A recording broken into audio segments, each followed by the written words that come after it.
ये एक काल्पनिक कहानी है और दिल को गहराइयों तक छू जाने वाली। एक बार स्वर्ग में विचरण करते हुए कृष्ण और राधा एक दूसरे के सामने आ गए। विचलित से कृष्ण, प्रसन्नचित से राधा। कृष्ण सकपकाए, राधा मुस्कुराई।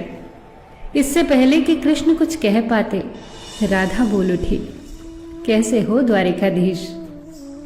जो राधा उन्हें कान्हा कान्हा कहकर बुलाती थी, उसके मुख से द्वारिकाधीश का संबोधन कृष्ण को भीतर तक घायल कर गया। फिर भी किसी तरह अपने आप को संभाल लिया उन्होंने और बोले राधा से, मैं तुम्हारे लिए आज भी वही कान्हा हूं। तुम तो मुझे द्वारिकाधीश मत कहो। आओ बैठते हैं। कुछ मैं अपनी कहता हूं, कुछ तुम अपनी सुनाओ। सच कहूं राधा, जब जब भी तुम्हारी याद आती थी, इन आंखों से आंसुओं की बूंदें निकल आती थी। राधा बोली, मेरे साथ ऐसा कुछ नहीं हुआ। न तुम्हारी याद आई, न आंखों से आंसू बहा, क्योंकि हम कभी तुम्हें भूले ही कहाँ थे। जो तुम याद आते, इन आंखों में तो सदा तुम ही थे। कहीं आंसुओं के साथ निकल न जाओ, इसलिए रोते भी नहीं थे। कान्हा, प्रेम से अलग होने पर तुमने क्या खोया, इसका एक आईना दिखाऊं तुम्हें।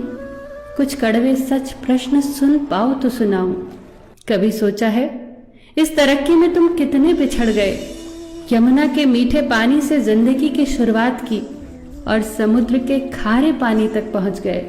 एक उंगली पर चलने वाले सुदर्शन चक्र पर भरोसा कर लिया और 10 उंगलियों पर चलने वाली बांसुरी को भूल गए।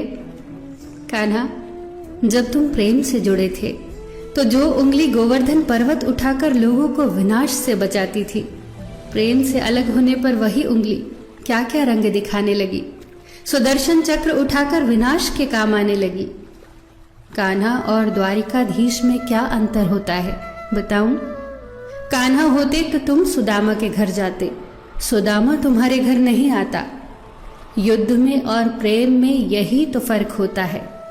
युद्ध में आप मिटाकर जीतते हैं और प्रेम में आप मिटकर जीतते हैं।